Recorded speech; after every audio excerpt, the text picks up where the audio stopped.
नाम सौमित्र शेखर, मैं नगर विकास विभाग से हूँ, आईसी एक्सपर्ट। और मेरे साथ आज गाज़ियाबाद की वो शख्सियत हैं जिनको किसी भी इंट्रोडक्शन की या डिस्क्रिप्शन की ज़रूरत नहीं है, जो कि गाज़ियाबाद में इतना अच्छा कार्य कर रहे हैं, जिसमें उनके द्वारा जो स्वच्छता के प्रति जागरूकता हो या लोगों को जो है इसमें जोड़ने का, अभियान में जोड़ने का कार्यक्रम हो, वो बहुत तरह से कर रहा है। तो मेरे साथ आज हैं सुशील जी। सुशील जी, आपका बहुत बहुत स्वागत है। आप गाज़ियाबाद से हैं और गाज़ियाबाद में अनेकों ऐसे कार्य कर रहे हैं जो स्वच्छता के प्रति बहुत बड़े हैं और जिनमें लोगों का जुड़ाव बहुत वृहद रूप से है। तो आपका बहुत बहुत धन्यवाद और आपका बहुत बहुत स्वागत है आज के हमारे कार्यक्रम में। तो बताएं सर कि किस तरीके का कार्यक्रम हो रहा है, किस तरीके से आप स्वच्छता में जुड़े हुए हैं और क्या क्या चीज़ें कर रहे हैं। नमस्कार सभी भाइयों को। मैं सुशील निस्तोली, गाज़ियाबाद। और मैं एक समाज से हूँ। समाज में जो भी बुराइयाँ होती है, किसी गरीब की किसी प्रकार की मदद, किसी की बेटी की गरीब की शादी की मदद, किसी की नगर पालिका में, नगर निगम में जो भी किसी गरीब का काम अटक जाता है, राशन कार्ड में, उसमें सब लोग मेरे पास आते हैं। मैं उनका निस्वार्थ काम करता हूँ। जिसको जिस प्रकार की मदद होती है, जिसका जैसे कि किसी गरीब के बच्चे का एडमिशन नहीं हो रहा किसी स्कूल में, सरकारी में, और कोई प्रिंसिपल उसको परेशान कर रहा है, स्कूल टीचर कुछ रिश्वत मांग रहे हैं, कुछ कर रहे हैं, मैं जाके उनका फ्री में काम कराता हूँ। बहुत अच्छा। ये इतना काम मैं गाज़ियाबाद के लिए करता हूँ। गाज़ियाबाद में जो किसी को, जैसे कोई गली में कुछ गाय वगैरह या कुत्ता वगैरह कोई मर जाता है, कुछ उसको उठाने नहीं आता, कंप्लेंट करके खुद अपने उसके द्वारा उनको उठवा के इधर उधर भिजवाता हूँ, जहाँ भी उनका दाह संस्कार मिट्टी में दबाता हूँ, ऐसा करता हूँ।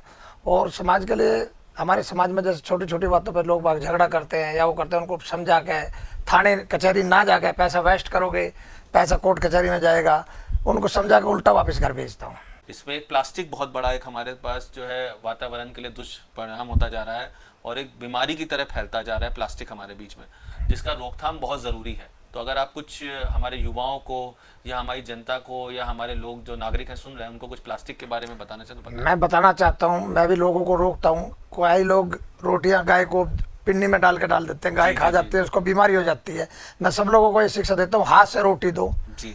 उसके खोर में या उसमें किसी बर्तन में डाल के पानी के साथ या कैसे भी ऐसे दो, क्योंकि प्लास्टिक जितना हमारे अंदर जो है नालियों में रुक जाती है। कई बार बारिश होती है, नाली रुक जाती है। कई बार मैं भी बारिश में भीज के नालियाँ साफ करवाता हूँ लोगों से उसमें, और वो प्लास्टिक के उसमें बांध के घेर देते हैं नालियों में। लोग, युवाओं को ये समझ आना चाहिए, बच्चों को, हमारे इनको सबको, कि भाई अगर हम इसको कूड़ादान डस्टबिन में फेंकेंगे, हाल तो प्लास्टिक जो है वो बंद ही कर देनी चाहिए। गवर्नमेंट को बहुत कोशिश की है, कई बार होता, फिर पता नहीं क्या है, फिर चल जाता। गवर्नमेंट को प्लास्टिक का, जैसे वो कागज के थैले बनाए थे, उसके बनाए थे, जूट के बनाए थे, कपड़े के, वो फिर चालू कर देने चाहिए, बैन लग जाना चाहिए प्लास्टिक। हमारी कई गौ माता इतनी बुरी तरह उनको खाए, फिर पेट में दर्द होता, उनको बीमारी, ऑपरेशन करना पड़ता। कई जगह मैंने देखा डॉक्टरों को निकालते हुए। हम भी बहुत रोकते हैं। मैं तो कई बार जब गाय को आगे पिन्नी डाल जाता हूँ, उनको निकाल के उस पर डालता हूँ हाथ से, फिर बाद में करता हूँ।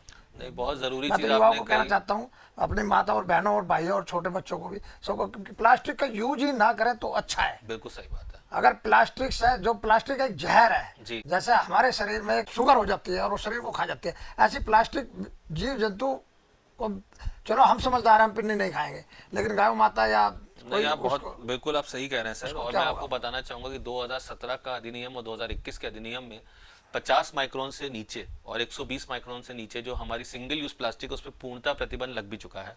और अभी हमारा आरंभ करके सर कैंपेन चला था, जिसमें हमने कोशिश करी थी लोगों को जागरूकता के साथ साथ सीज और फाइन दोनों किया।